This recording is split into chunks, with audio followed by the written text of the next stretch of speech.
Three. Hello, everyone. You are listening to the C Squared podcast with Corey, Curtis, and Holly is back again today because clearly we need a supervisor because our guest is the also ever shenanigan filled Liam from Cancer Bats. So to keep us all in line, we've got Holly. We're super happy to have him back for the third time. And I just want to thank you again. Yeah. Thanks for asking me back. Yeah. And so Holly is actually going to lead off with the questions today. I know, all the pressure. It's on me now. You're running the show. Yeah. Cool. So today we're going to be looking at touring, which is fascinating because I know absolutely nothing about it. So I was thinking it might be quite good to, I don't know, Liam, if you could maybe give us like a brief insight or a brief overview or something about like what touring is. Yeah, I mean, tour for those who don't know. I feel like most people who are watching this or listening to this are probably familiar with the idea of tour. But I think for a lot of people, especially like young bands, everyone thinks tour is a lot different than it actually is. And I feel like there's a lot of things that you only learn from actually being on tour and that like other, kind of like road dog bands. An example, everyone thinks of tour as this like idea that you like go and you visit all these cities, which you technically do. But in a lot of cases, you're like a DIY band. So you're doing all the driving yourself. You're sometimes driving all night. So a lot of times the only thing you see of that city is like the bar that you're playing or the venue or whatever. And then maybe like a coffee shop or something close by. And then that's it. That's like, maybe that's the only chunk of a city that you'll see is wherever that like venue is. So I feel like it's there's like a little bit of a different version. The like, reality of it is sometimes a little less glamorous than I think it seems. I've followed. And I would say that that's at all levels. Let me ask you this though, Liam. Does not a band like you who've been on Metal Blade Records and toured the world, don't you guys get like fancy shit like tour buses, fancy hotels, and everything like that? I mean, nudge, wink, wink question. there's definitely like different degrees of that. I think like there's points where like you get to get a hotel, which is like that's like pretty fancy. I've definitely been on some tours where we maybe got like fancier hotels than we maybe should have. And then you come out of it and you're like, ooh, okay, we need to like maybe make a better budget, or it'd be nicer to like come home with a bit more money than it would be to just like be on a bus the whole time. So I feel like there's a lot of that's like trial and error that you kind of like figure out as you go. And the whole kind of like business model of touring that we were always like passed down and told was just that like it's just building on itself.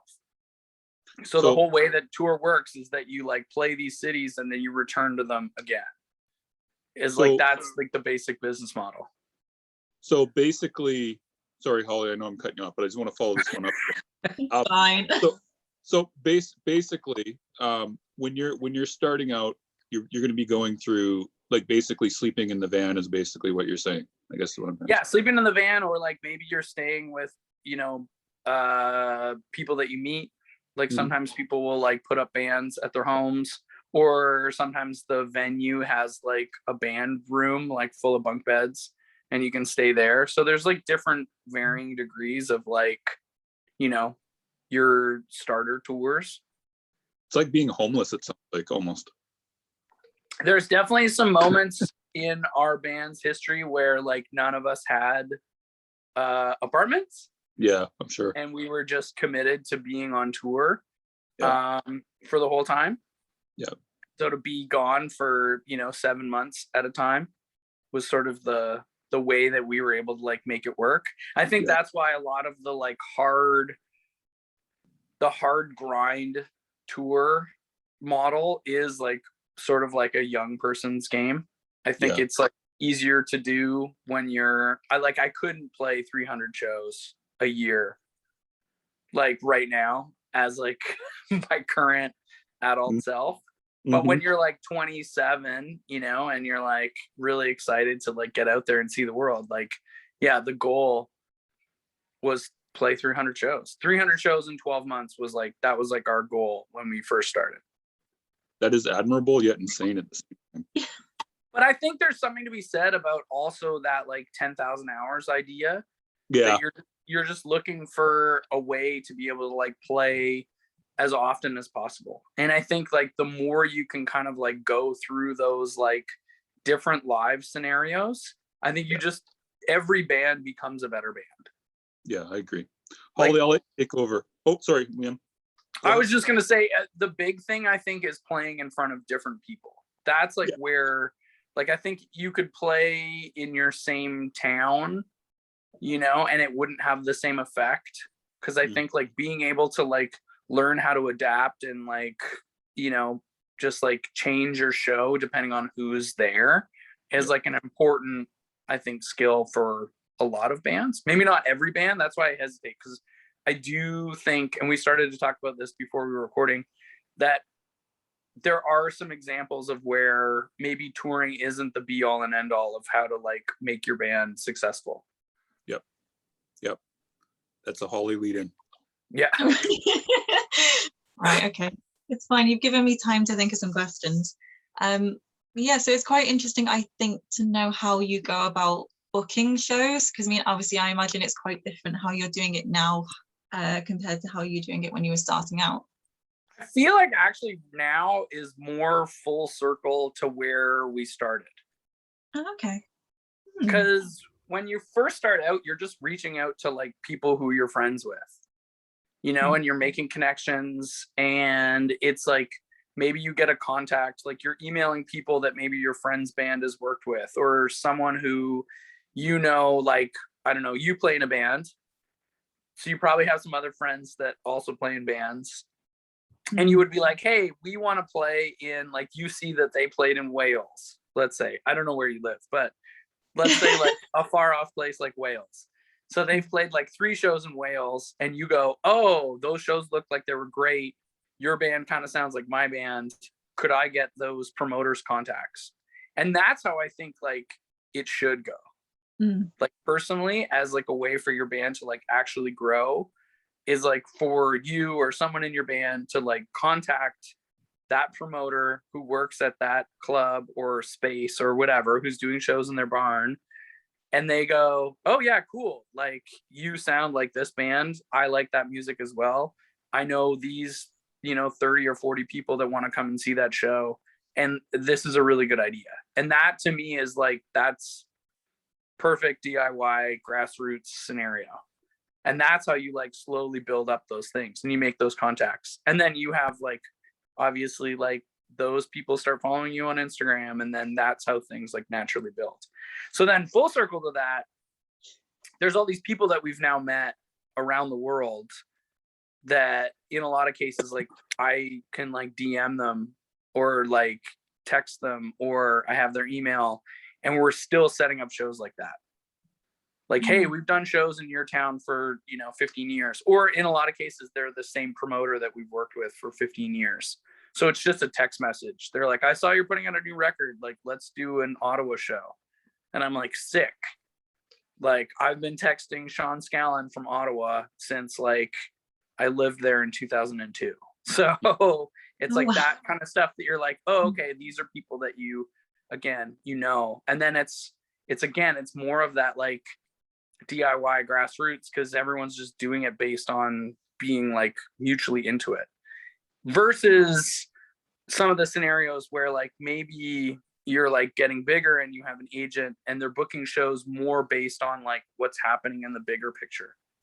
So you start working with agents or you start working with promoters, sorry, who maybe aren't as invested into like your style of music or maybe your style of, you know, show.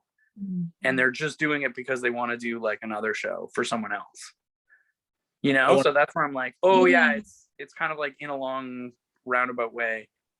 So, have you ever been, oh sorry. I'll wait, Holly, you go, you're supposed to lead, so I'll wait. Have you ever been in that sort of situation then where someone has perhaps put you in a lineup where you, I don't know, don't quite fit, or something like that, We've- just to make up the show. I feel like we've put ourselves in some of those situations just to like see like what would work. You know what I mean? Because I feel like our band specifically kind of crosses a lot of genres. So there's sometimes where you're like, oh yeah, we'll go on a tour to like maybe play with like, you know, some bands that are outside of our genre and maybe it'll work. A really good example is like us touring with Anti-Flag. Like that combination seems to like really work for us. They're like fans really like our band. We're kind of like a little bit heavier, but we still work in that kind of scene. But then other times there's like shows where like my friend manages Lacuna Coil and he needed a band. Something had happened. I think it was like Wednesday 13 was supposed to like open the show at the Forum and they like had to pull out. So like last minute he was like, would Cancer Bats want to like fill this slot? And I was like, yeah, for sure. Like we were in London, we had just landed and we went and we played that show and no one was into it. And I was like, it was really funny too, because like we met everyone in Lacuna Coil was like super nice, super stoked, like really liked our set, was really pumped on the show. And like none of the English Lacuna Coil fans were like into it. And so I was like, whatever, we still had fun. Like it was still a great show, but it was just like one of those moments of like, oh yeah, we can't play not every audience is gonna like necessarily understand this or get into it. Can I ask, Holly? Yes. Has been granted. So how do you avoid those kind of situations as a general rule where you're not touring with someone that's not a good match? I think just having like a good, like clear understanding with you and your agent or management or whatever. I feel like those are some of those moments where I think like agents and managers are a little bit up for like throwing things at the wall, seeing what'll stick. Yep. You know what I mean? But also because they don't have to do the tour. Yep. You know what I mean? Like you're the Yep. one at the end of the day who like actually has to like play every single show. And like if it's not a good fit, like has to like suffer through that. And it can be really like demoralizing if it's like not, but you only know until you do it. What if it You was know? like, well, what if you like, let me just ask you this, and I'm sure you're going to tell me you wouldn't, but maybe you would. I don't know. Like, let's say like Cancer Bats got an offer to open, like a lucrative offer to open a tour for like Nightwish or something across Europe. Like, That's the other thing though. I'll say this. yeah, It's never a lucrative offer. fair. Okay, fine, fine. That's the other side that like when it Fair. doesn't work, you're also like, I'm only getting paid $100 to Fair. play this show. Fair. Okay, well, let's say it's like let's say it was like an opportunity where you have a band that's quite sizable in a certain area, but they just don't fit. But as another example, like let's say it was Nightwish, like Yeah. a band like Nightwish, like really is into Cancer Bats. Yeah. And they like personally reach out and they're like, we want you to be direct support. We're going to Yeah. pay you, you know, like a great fee to come and do this tour. Yeah. Yeah. Those are some of the points where I would go back to them and be like, you know what? One time we were direct support to Lacuna Coil and it really didn't go well. Yeah, fair. You know, Fair. and I think it's some of those where it doesn't, you know, always like, you're just like, this would be really cool, but I don't think it'll work out. Yeah, like having the integrity to say no when you know it's not. Yeah. gonna work. Cool. Or when you just like, yeah, can kind of see that some combos just like aren't meant to be. Yeah. But No, it is easier when you like get to play one show like that. You know what I Yeah. mean? Like I'm glad we like, I mean, it would have been rad to hang out with Lacuna Coil for a month, but like to play like a whole tour where like people are just like so bummed that you're Yeah. there. And I've Yep. had a lot of friends who like have told me that. Like I remember talking with the guys. I don't know if you remember that screamo band, the Blood Brothers. vaguely recall the name. They were like an early 2000s like kind of screamo band. They're really like great, and I really like that band. And they told me that they got an opportunity to like open for Nine Inch Nails across like Australia. And like obviously to me that like that tour makes sense, and like, oh, that would be so sick. And they said it was the worst. They like got things thrown at them. They got booed every night. That sucks. Yeah, it totally sucks. And it's like that's the reality of like supporting sometimes, is that it's not gonna be the like perfect scenario. Totally. Corey, did you have something you wanted to say? You look like you wanted to ask a question. Well, it's kind of on the topic of supporting. Do you think it's better for bands to try to focus on getting supporting roles for larger bands, or focus on a smaller tour that maybe is limited to their own country or limited to a specific geographic area where they're actually headlining the small tour? Which do you think is a better step for most bands getting going on touring? Because I've seen it go both ways. I definitely think that it's better to like flip flop if you can. So headline, do a support tour, headline, do a support tour. Like I think that's how you actually build a fan base. That's how Cancer Bats was able to build a fan base. And for us, like, yeah, playing like every small town, like in the UK, for example, that was like how we felt like we like really broke Canada that way, was just like being willing to like go to any city that would have us. And so then when we looked at England, we were like, oh man, we could play like, there's like 40 cities we could play and people are only hitting 10 of them. Like we should try and play like, 35 of these like cities. And then we would tour with like a UK band. Like I remember in 2008, we did a tour with Funeral for a Friend in the UK. And that tour went everywhere. Like it was like a month in the UK. There was like probably like 4 Scottish dates. There was like 4 Welsh dates. Like it literally went everywhere. And then again, we like followed that with like our own headline tour of like playing like all these small towns. And I really felt like by the time we played like a festival, when all those kids come together, you have like, this like crowd that's already been like introduced to your band. Whereas like I feel like the idea that you just can open up these like support tours and it'll like somehow build your band, I feel like it never really works that way. Just out of curiosity here, so just on the subject of headlining, how soon is too soon before embarking on your own headlining tour? I would say never too soon. Like we started headlining like when we had 10 minutes of music. Oh, because I think when you're the out of town band, like sometimes people are just like, oh yeah, you should play last because that's the draw. Okay, I see what you're saying. Okay, so but you don't. In saying that, also on some of our first tours, we definitely weren't precious about being the headliner. Like I think sometimes bands can get a little too caught up in their own ego.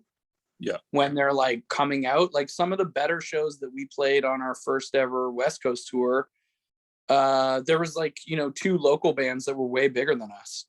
Yeah. And it's like if the local band is bigger than you, when they play, everyone's gonna leave. Yeah, totally. Like so for you to play afterwards, like it makes no sense. It's better to be direct support until you can hold a crowd.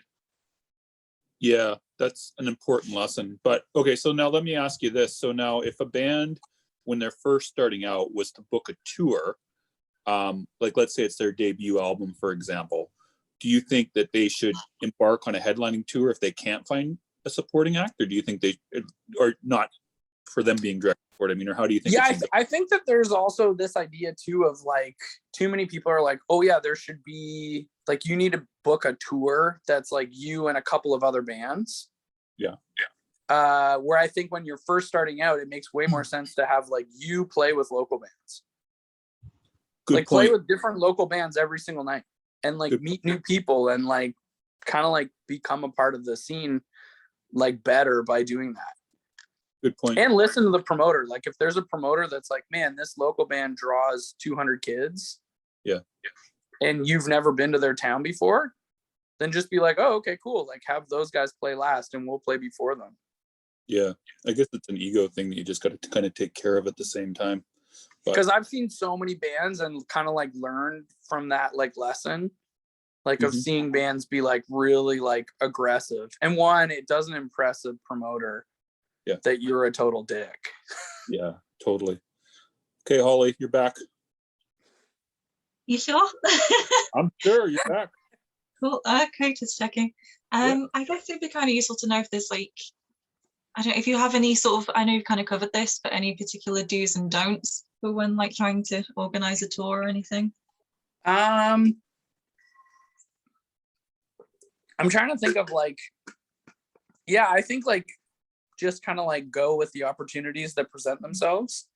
Like, I think sometimes you want tours to be like as long as possible, but I think like don't get stressed out that you have like a Monday off. Honestly, like in a place like England, where you can literally drive to every single corner within 8 hours, that there's no reason why you shouldn't just be playing shows on like Thursday, Friday, Saturday. Like that should be, if you could do a month of just like really great Thursday, Friday, Saturday tours, you're way, like more ahead than like playing like, man, I did a Monday, Tuesday, Wednesday in like some small town where like no one showed up. Yeah. And then we played a couple of like really good shows, and then we played a Sunday that was like really terrible. You're like, it's way better to just like take your time and like not be in that kind of rush. And we kind of like learned some of those tricks like early going out with like older bands too. Like I remember we did a tour with Cursed in 2006, and it was 6 weeks long, but it was literally just like Friday, Saturday, Sunday, Thursday, Friday, Saturday. And it was all over Southern Ontario. It was every single city you could possibly think of, but we just chipped away at it. And all the shows were like killer. We all still got to like, work our part-time jobs. Like it like made way more sense. But at the time, I probably wouldn't have like taken it seriously because I just wanted to be on tour and like never be home. But I think it's like you can play better shows. You can like, kind of like bide your time. So just on the part-time job part, just out of curiosity, so what kind of advice would you give people about being able to maintain a living while still going on tour and not killing yourself by getting fired? I don't know. I think like also getting fired is important. There. I think like at a certain point there's like you either need to like be all in or it's like not gonna work. Do you know what I mean? Like there's people who are like, oh yeah, but I have this job and I have an apartment and I have this dog and blah blah blah blah blah. And you're like, oh okay, that's sick. But also that's kind of like where I'm like, but you don't need to go on tour then. Yeah. Like then just play in this band and like that's fine. But if you want your band to work, you need to do that, like commitment and get fired from your job or quit your job. Quit your job forever. Is there a type of job that seems to work the best for going around touring, or? I don't think anyone loves having like an employee that like wants to leave all the time. That's true. That's true. But I do think, there's lots of like, trade jobs. I know guys who do, construction or people who work in bars, things like that, where people are like, oh, okay, you're going to go, like, that's fine. Like people who like bar back or like do stuff like that. Or people who work in print shops. I feel like that's like another one too. There's lots of guys I know who like print t-shirts. But again, I think if like you and your bandmates are all like on the same page and there's like, okay, cool. Like I remember there was a point like in 2006, 2007, where like Mikey and myself were just like, okay, neither of us like really have a place to live. We're like staying at friends' houses and stuff. And I was like, we should just book back to back to back tours. Like we should just see how many tours we can book, and we can just live in this van that we've just like bought. And that's it. That's like what we'll just make it happen. And we were fortunate enough. We had a record out. We had booking agents in Canada, the US, and UK and Europe. So we just like went to everyone and we're just like, it's full on, like every single tour you can link up. And then like any of the tours that they couldn't, close that gap, we would just book our own headline shows. So just like, oh, okay, cool. We'll like DIY from LA to Vancouver. We'll just do like our own like basement show tour to get to the start of this headline run. And then we would literally like tour across Canada.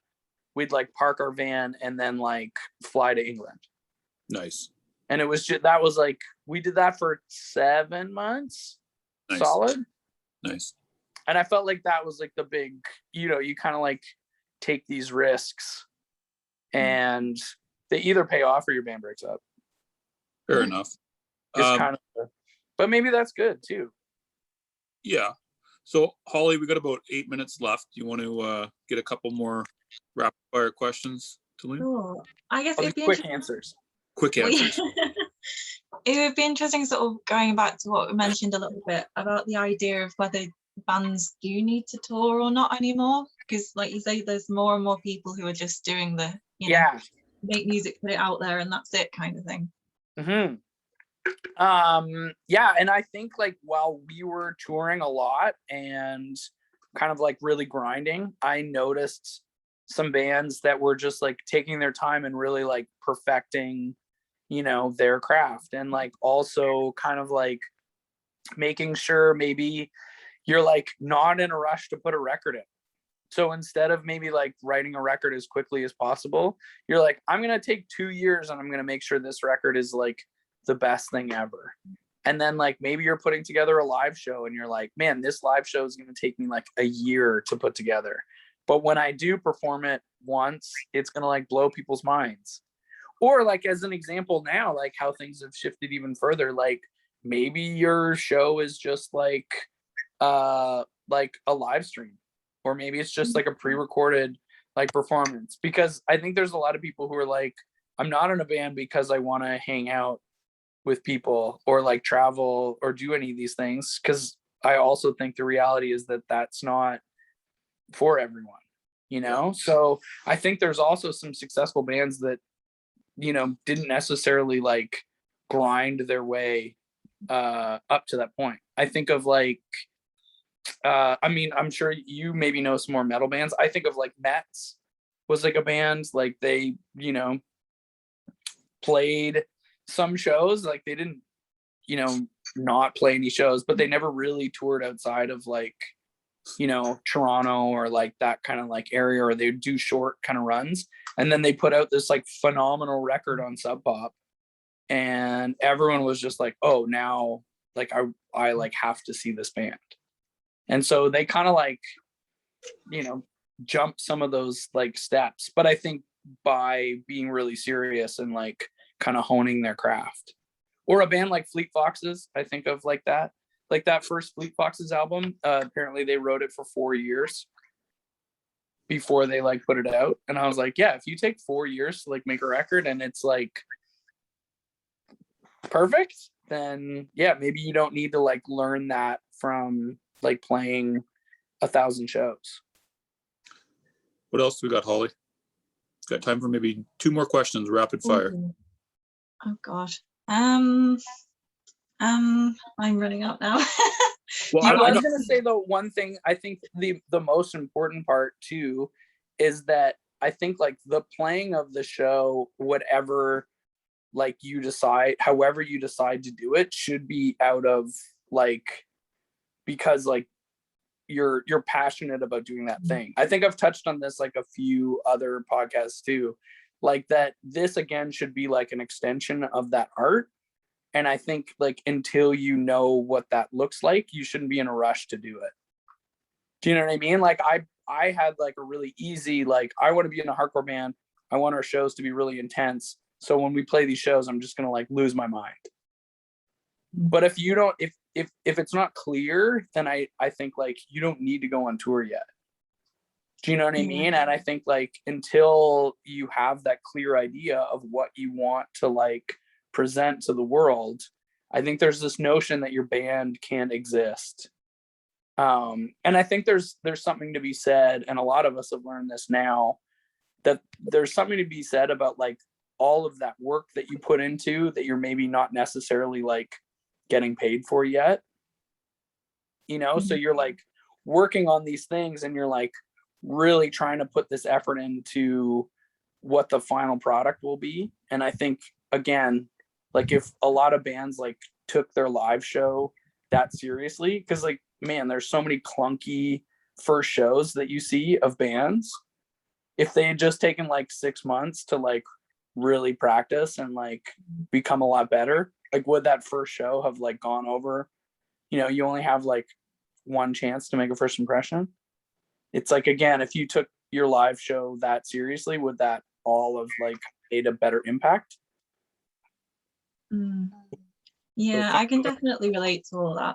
I know, because we're sort of doing the thing of, I feel like we should be playing a show or doing something, but at the same time, it's like, I don't want to do it until we've, yeah, like we get it right and we practiced and everything. And Yeah.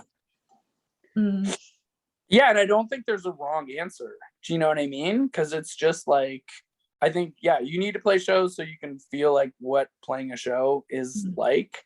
But I also think that, again, yeah, like maybe that show is more like you inviting people into a space that you've already set up. You know, like I think like now is a perfect time that like everyone can be rethinking what like live music is. Yeah. And for a while, I think it was like a little bit more like, okay, everyone needs to just like play the local shitty pub, and that's how your band works. And then like someone wearing a Nightwish shirt will realize they like your band, and you're like, maybe that's not the way that things have to go. Like maybe I could just tour on Twitch, and like then there's a lot of like-minded people that are finding out about this like in other ways. And I think that's like a really cool side of like maybe how things have changed like in this last like year or 2 years. yeah, no, I think it's quite interesting to see how people are gonna, yeah, how they're gonna treat live music going forwards. Because I mean, we're at the point now that restrictions are being lifted a bit, so we're getting a few more live shows going. Yeah. And I'm kind of like, how is this gonna go? Yeah, like what is going to happen? Or maybe there's some points of it where you're like, you know what, like maybe a seated show is a lot cooler. Maybe like playing in a church is like more what my band should be doing. And like people weren't exactly like thinking of that as, you know, the ideal setting for it. Like I don't want to play a church. I don't think Cancer Bad should play a church. But I do think that like maybe some more like atmospheric like metal and like stuff like that, like I don't want to see that in the dirty pub. Like Yeah. I want to hear and see that in like a way cooler space. So I feel like maybe taking that time, and now that we have the luxury of time, that like people are realizing that like maybe things shouldn't be in as much of a rush. Like if they didn't put out the like live stream last year, is it still relevant this year? And you're like, yeah, absolutely. Because like if it sucked last year, it's still gonna suck this year. 100%. So call. But if it's really great, it doesn't matter when it comes out. You know what I mean? Cool. And I think those are like some of the, you know, I think more important conversations that are coming to light. I got to put the squeeze, guys, because I'm running out of time. I got an appointment in like 5-10 minutes, so I'm sorry to cut you off, Liam. But It's all good. any final questions from either of you guys, Holly or Corey? I'm good on my end. Well, what about you? Yeah, I think I'm good. Cool. And Liam, do you have any final words you want to say? Any words of wisdom? I say do whatever you feel is real. Do it. All right. Party on, Corey. Party on, guys.